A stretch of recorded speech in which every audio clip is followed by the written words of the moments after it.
Ma petite amie m'a dit, je te supprime de tous mes réseaux. Les gens vont croire que je sors avec quelqu'un qui n'est pas à ma hauteur. Après avoir été licenciée suite à une restructuration dans mon entreprise, j'ai répondu, fais ce que tu as à faire. Puis, j'ai été chassée par un chasseur de tête pour un poste de directeur avec un salaire multiplié par 3, et j'ai publié les photos de mon premier jour. Quand sa demande pour me suivre est arrivée avec le message « Félicitations, chérie, voici ce qui s'est passé. Je m'appelle Lucas, j'ai 31 ans, et j'étais analyste produit senior dans une entreprise de logiciels SaaS. L'accent est mis sur le « j'étais », car il y a environ 3 mois, l'entreprise a procédé à un plan social touchant 15% des effectifs, tous départements confondus. Je n'avais pas de problème de performance, mon dernier entretien annuel indiquait « dépasse les attentes », mais cela n'avait aucune importance. Le directeur financier avait décidé que toute mon équipe était devenue obsolète car il fusionnait le produit et l'analyse de données en une seule unité. J'ai reçu l'appel un mardi matin à 9h14. À 9h30, mon accès à mon ordinateur portable était révoqué, et j'étais en visio avec les RH pour passer en revue mon indemnité de départ. 8 semaines de salaire, une mutuelle maintenue pendant 60 jours et une recommandation LinkedIn de la part de mon vice-président. Propre, professionnel, et totalement impersonnel. J'étais secoué, mais pas détruit. Les licenciements sont des décisions économiques, je le savais intellectuellement. Émotionnellement, c'était quand même comme recevoir un coup en plein plexus. Mais j'avais des économies, environ 4 mois de marge, et mes compétences étaient recherchées. J'ai mis mon CV à jour l'après-midi même. J'ai commencé à contacter des recruteurs dès le mercredi. Je n'allais pas sombrer. Ma petite amie, en revanche, a eu une réaction différente. Nous étions ensemble depuis environ 1 an et demi. Elle travaille dans la visite médicale, avec un bon salaire, une voiture de fonction, tout le package. Elle est très présente en ligne, pas au niveau d'une influenceuse, mais le genre de personne qui soigne tout. Son compte Instagram est un mood board de sa vie. Dîner parfaitement dressé, photos de ses tenues du jour, moments forts de ses vacances, et notre relation faisait partie de cette image de marque. Elle postait régulièrement sur nous. Photos de couple, stories de nos soirées en amoureux, posts pour nos anniversaires. J'étais un élément fixe de son flux, ce à quoi je ne prêtais pas beaucoup d'attention car je ne suis pas très réseaux sociaux. Je poste peut-être 2 fois par an. Le soir où j'ai été licenciée, je lui ai annoncé pendant le dîner dans mon appartement. Je lui ai expliqué calmement, les indemnités, le calendrier, mon plan pour chercher du travail. J'attendais de la compassion, peut-être un peu d'encouragement. Ce que j'ai eu, c'est le silence, un long silence pesant. Puis elle a dit, alors, qu'est-ce que tu vas faire ? Je viens de te le dire. Mettre à jour mon CV, contacter des recruteurs, passer des entretiens. Combien de temps ça va prendre ? Je ne sais pas. Ça peut prendre quelques semaines, peut-être quelques mois. Quelques mois ? C'est normal sur ce marché. Elle a posé sa fourchette.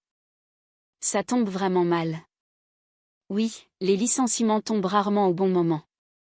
Je veux dire, pour nous, la soirée de fin d'année de ma boîte est le mois prochain. Mon directeur régional sera là. Je ne peux pas me présenter avec un petit ami au chômage. J'ai sincèrement cru qu'elle plaisantait. J'ai ri. Elle non. Je suis sérieuse. Tu te rends compte de l'image ? Mes collègues ont toutes des partenaires qui ont de belles carrières.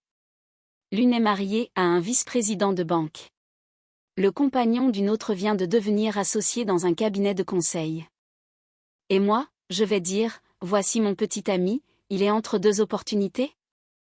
J'ai arrêté de manger. Tu as honte. Je suis réaliste. L'image compte dans mon industrie. J'ai été licenciée d'un poste senior dans une entreprise qui a coupé 15% de ses effectifs. Ce n'est pas un défaut de caractère. Je le sais. Mais les autres ne le savent pas. Je lui ai demandé ce qu'elle voulait que je fasse. Elle a dit, et c'est la phrase que je rumine encore, je pense qu'on devrait lever le pied sur les réseaux, juste temporairement. Qu'est-ce que ça veut dire ? Je vais te supprimer partout. Instagram, LinkedIn, Facebook, juste jusqu'à ce que tu sois remis sur pied. Je ne peux pas supporter que des gens regardent mon profil, cliquent sur le tien et voient que tu es au chômage. Ils vont penser que je fréquente quelqu'un d'un niveau inférieur. Fréquenter quelqu'un d'un niveau inférieur. Ces mots-là. Elle les a prononcés comme si elle parlait d'une action boursière qui avait sous-performé. Pas une personne, pas moi. Une action. J'ai encaissé pendant 10 secondes. Puis j'ai dit, fais ce que tu as à faire. Elle avait l'air soulagée, comme si elle retenait sa respiration en attendant mon autorisation. Merci de comprendre. C'est temporaire. Une fois que tu auras décroché quelque chose de bien, on reviendra à la normale. Elle m'a supprimé ce soir-là sur tout, Instagram, Facebook, LinkedIn, même Spotify, car apparemment, mes playlists étaient aussi un risque. Elle a aussi archivé toutes les photos où j'apparaissais. Nos photos d'anniversaire, les clichés de vacances, les photos volées au mariage de son ami. Disparu. Pas supprimé, archivé, prêt à être restauré dès que mon statut professionnel s'améliorerait. J'ai regardé ça en temps réel. Notification après notification, elle m'a supprimé alors que j'étais assis sur le même canapé qu'elle. Elle n'est même pas allée dans une autre pièce.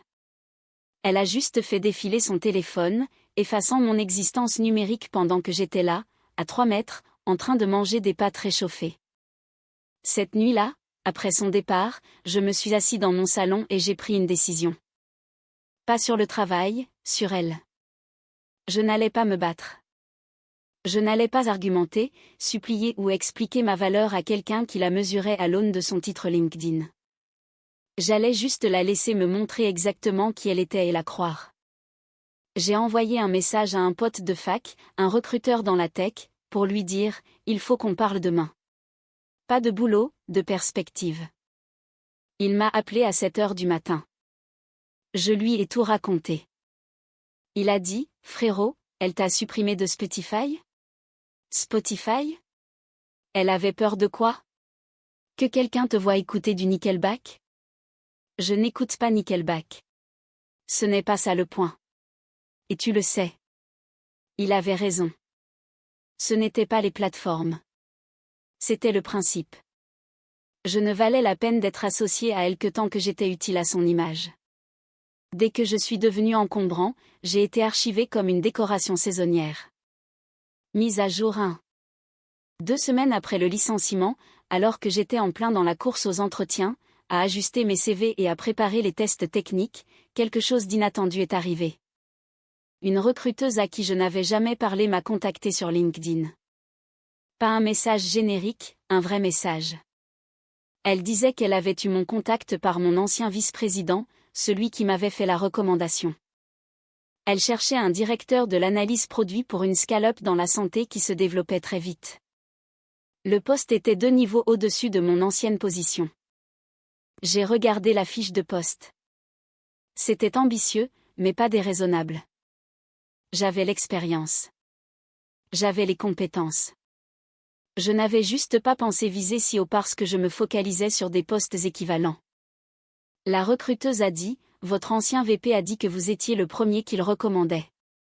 Il a dit que vous étiez le meilleur analyste qu'il ait jamais managé. J'ai pris l'entretien.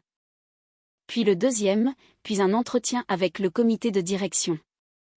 Le processus a pris 3 semaines. Ils allaient vite car ils avaient besoin de quelqu'un immédiatement. Pendant ce temps, ma petite amie et moi étions techniquement toujours ensemble, mais la relation avait changé.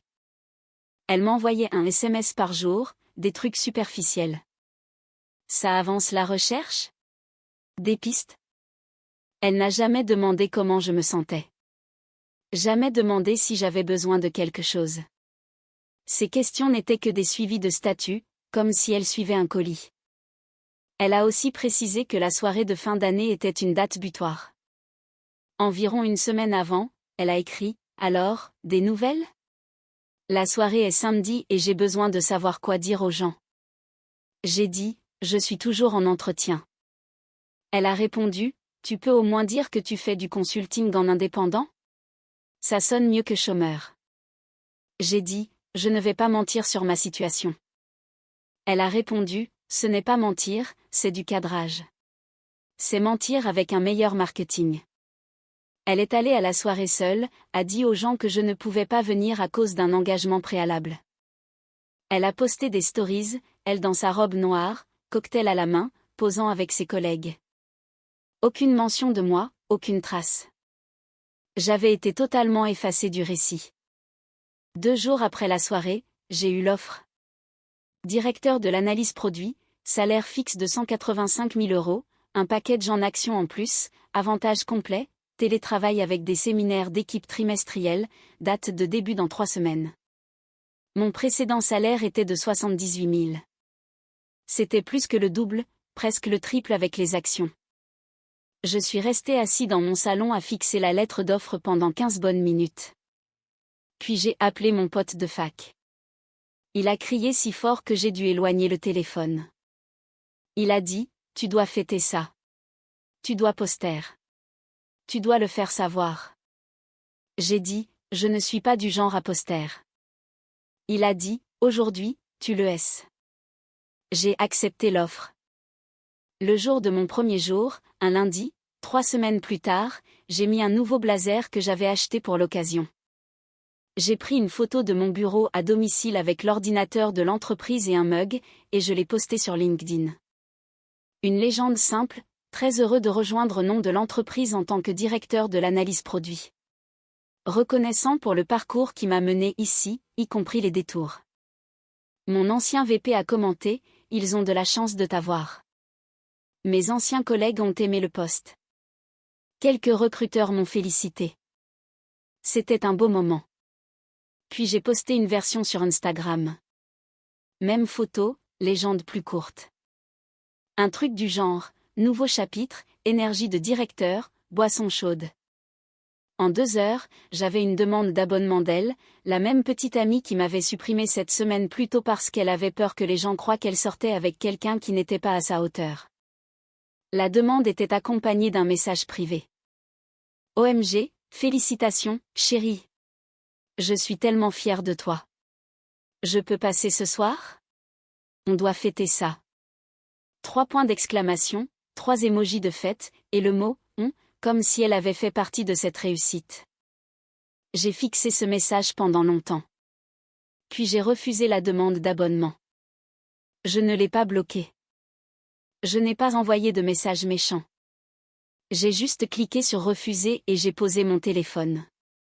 Elle m'a écrit 20 minutes plus tard, « Hey, ma demande n'est pas passée ?» Instagram bug en ce moment.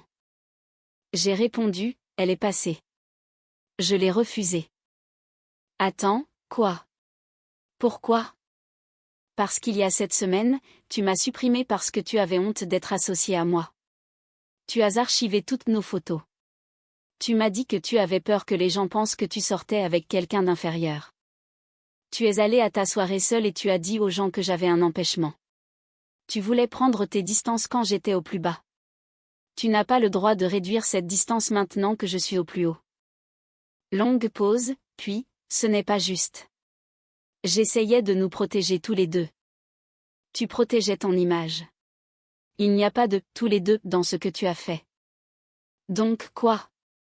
Tu romps avec moi parce que je t'ai supprimé d'Instagram? Je romps avec toi parce que tu ne veux être avec moi que quand ça présente bien.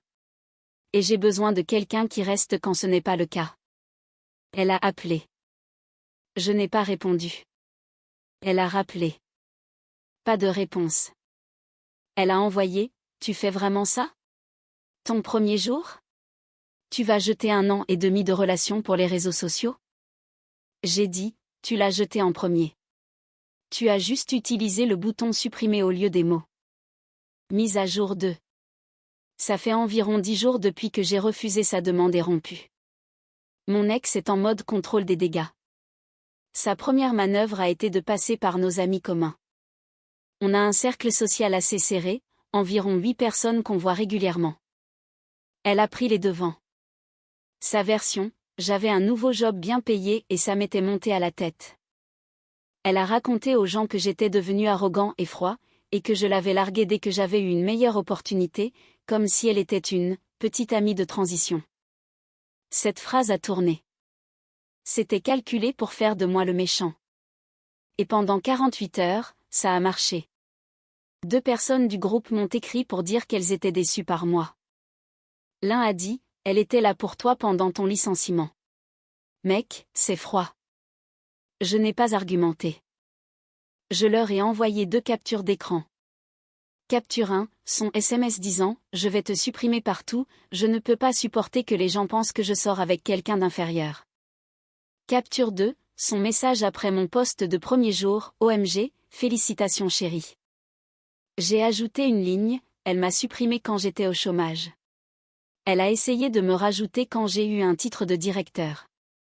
Je vous laisse décider qui était la transition. Les 2 sont restés silencieux pendant une journée.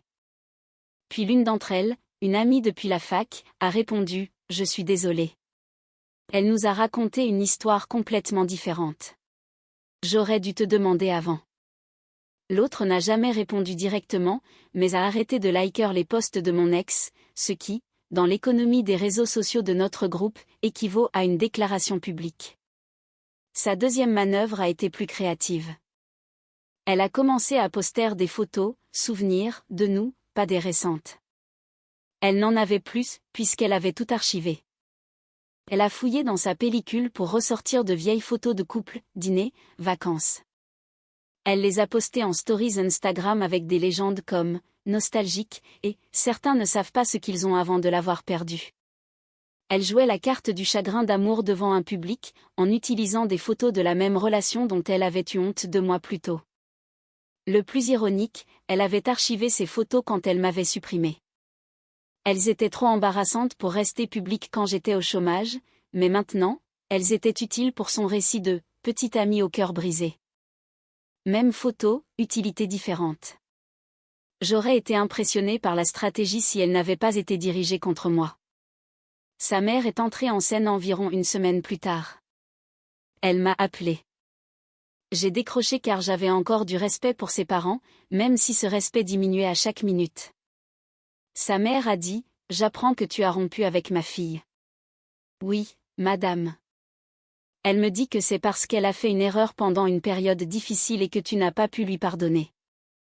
Elle m'a supprimé sur chaque plateforme, a archivé nos photos et m'a dit qu'elle avait honte d'être vue avec moi parce que j'étais au chômage. Puis elle a essayé de revenir quand j'ai eu une promotion. Ce n'est pas une erreur.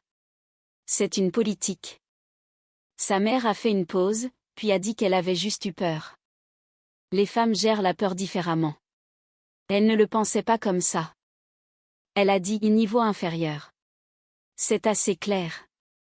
Les jeunes disent des choses qu'ils ne pensent pas. Elle a 29 ans. Tout ce que je demande, c'est que tu lui donnes une autre chance. Elle pleure tous les soirs. Je suis désolée qu'elle souffre, mais je ne suis pas la solution à un problème qu'elle a elle-même créé. Sa mère a dit, tu sais, l'argent change les gens. Ça ne m'a pas changé moi. Ça a changé ce qu'elle ressentait pour moi. Et ça me dit tout ce que j'ai besoin de savoir. Elle a raccroché. Puis l'escalade finale. Mon ex a appris, via la rumeur, quel était mon nouveau salaire. Je n'avais dit le chiffre exact à personne, sauf à mon pote de fac à qui j'avais demandé de garder le secret. Mais il l'a dit à sa femme, qu'il a mentionné à quelqu'un lors d'un dîner, qu'il a dit à quelqu'un d'autre, et c'est arrivé à mon ex. Elle m'a écrit à 23h un mardi, 185K. Tu es sérieux? Et tu ne vas même pas me parler? Je n'ai pas répondu. Elle a réécrit, je t'ai soutenu pendant les 7 semaines où tu étais au chômage. Je prenais de tes nouvelles tous les jours. J'étais là pour toi. J'ai eu envie d'écrire, tu vérifiais mon statut professionnel tous les jours. Tu n'étais pas là pour moi. Tu surveillais une place vacante. Mais je ne l'ai pas fait. J'ai juste laissé en vue. Le lendemain, elle a envoyé un long mail. Pas un texto, un mail. Comme si elle l'avait écrit dans ses notes avant. 6 paragraphes. Le résumé, je lui devais une conversation. Elle méritait une explication. Ce qu'elle a fait était exagéré. Et j'utilisais l'histoire de la suppression comme excuse pour partir parce que je voulais probablement sortir avec quelqu'un de plus impressionnant maintenant que j'avais de l'argent. La projection était presque artistique. J'ai répondu par 3 phrases, je ne te dois pas de conversation. Tu as eu ta conclusion quand tu as cliqué sur supprimer. Je te souhaite le meilleur. J'ai bloqué son mail après ça. Mise à jour 3. Finale. Ça fait environ 6 semaines depuis la rupture et environ 4 semaines dans le nouveau job. Voici où tout a atterri. Le groupe d'amis s'est divisé à environ 60-40e en ma faveur, ce qui est aussi propre que possible dans ce genre de situation. 3 personnes se sont rangées fermement de mon côté après avoir vu les captures d'écran. 2 sont restées neutres. Une amie depuis le lycée, s'est rangée du côté de mon ex et ne m'a plus parlé, ce que je comprends sincèrement. La loyauté n'est pas toujours logique. 2 autres se sont juste éloignés du drame. Aucune rancune de mon côté. Les gens gèrent les ruptures d'amis comme tout le reste, imparfaitement. La campagne de post-souvenir de mon ex s'est essoufflée après 2 semaines. L'engagement a séché. Une fois que les amis communs qui connaissaient la vraie histoire ont arrêté d'interagir avec son contenu, elle a fini par supprimer les posts, pas archivés cette fois, supprimés. Elle a aussi changé sa bio Instagram. Avant, ça parlait de « vivre ma meilleure vie avec ma personne préférée ». Après, c'est devenu « la guérison n'est pas linéaire ». La dernière fois qu'on m'en a parlé, elle a encore changé pour un truc sur « savoir quelle est sa propre valeur ». L'ironie est presque trop évidente. Le job dans la visite médicale dont elle était si fière? Celui avec les collègues devant qui elle ne voulait pas que je l'embarrasse? Apparemment, ils ont eu leur propre restructuration il y a 2 semaines. Elle n'a pas été licenciée, mais son territoire a été réduit et son système de commission a changé. Un ami commun m'a dit qu'elle était très stressée et qu'elle avait dit à quelqu'un « Je n'arrive pas à croire que ça m'arrive ». Au moins, quand c'est arrivé à lui, il m'avait, moi. Elle ne m'avait pas eu, moi, pendant le licenciement. Elle avait mon statut professionnel, mais je ne vais pas argumenter ce point avec quelqu'un qui ne comprendra jamais la différence. Sa mère m'a envoyé un dernier SMS 3 semaines après l'appel. Ça disait « J'espère que ton argent te tient chaud la nuit ». Je n'ai pas répondu. J'ai fait une capture d'écran et je l'ai envoyée à mon pote de fac. Il a dit « Encadre ça. C'est de l'art. Le nouveau job est super. C'est du lourd. Le périmètre est plus large que tout ce que j'ai géré, et j'apprends de nouvelles choses chaque semaine, ce qui est à la fois excitant et terrifiant. Mon équipe est solide. Mon boss, le CTO, m'a dit la 2e semaine, on t'a embauché parce que tu es bon dans ce que tu fais, pas parce que tu passes bien en entretien. Alors, arrête d'essayer de nous impressionner et fais juste le boulot. La meilleure chose qu'on m'ait dite dans un contexte professionnel. Le salaire est réel et il a changé ma situation matériellement. J'ai remboursé ma carte de crédit. J'ai boosté mon épargne de précaution à 6 mois. Je cherche des appartements avec un vrai plan de travail. Mais je ne vis pas dans l'excès. Je conduis toujours la même voiture. Je mange encore mon déjeuner dans une glacière certains jours parce que les vieilles habitudes ont la vie dure. L'argent, c'est de la stabilité, pas du statut. Je ne suis pas prêt à devenir la personne qu'elle voulait que je sois pour son flux Instagram. La partie honnête, et il y a toujours une partie honnête dans ces histoires, c'est que le commentaire sur le « niveau inférieur » résonne encore parfois. D'habitude tard le soir, quand je suis fatiguée et que mon cerveau décide d'être cruel. C'est une chose de savoir logiquement que quelqu'un valorisait mon statut professionnel plus que mon caractère. C'en est une autre de le ressentir, d'être assis sur un canapé pendant que quelqu'un à 1 mètre de vous supprime parce que votre situation pro est devenue gênante pour son esthétique. Je reviens toujours sur l'histoire de Spotify. Elle m'a supprimé de Spotify, mes playlists, comme si quelqu'un allait auditer sa liste d'abonnements et dire « Attends, pourquoi es-tu connecté à quelqu'un qui écoute du rock des années 90 et qui n'a pas de boulot ?» C'est ce détail qui m'a fait réaliser que ce n'était pas un moment de panique. C'était réfléchi. Elle est allée plateforme par plateforme et m'a supprimé de sa vie numérique avec la précision de quelqu'un qui efface son historique de navigation. Ce n'est pas de la peur. C'est une décision. Et quand j'ai eu le titre de directeur, elle a voulu revenir avec la même précision, le même enthousiasme, le même souci du détail, sauf que cette fois, le détail était « OMG, félicitations, chérie ». Au lieu de « je ne peux pas supporter que les gens pensent que je sors avec quelqu'un d'inférieur ». Même personne, évaluation différente. Mon pote de fac m'a demandé la semaine dernière « Elle te manque ?» J'ai dit « La version d'elle que je pensais exister me manque. Celle qui n'aurait pas prêté attention à ce que je faisais dans la vie. » Il a dit que cette version n'a jamais existé, mec. Elle vérifiait toujours le cours de la bourse. Tu ne l'as juste pas remarqué avant que l'action ne chute.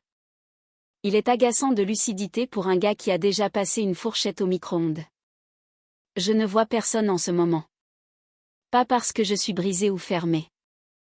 Je veux juste m'assurer que la prochaine personne avec qui je serai aurait été assise à mes côtés pendant ces 7 semaines de chômage, sans jamais jeter un œil au bouton supprimer. Quelqu'un qui reste quand l'action chute. Quelqu'un qui ne m'archive pas quand je suis encombrant.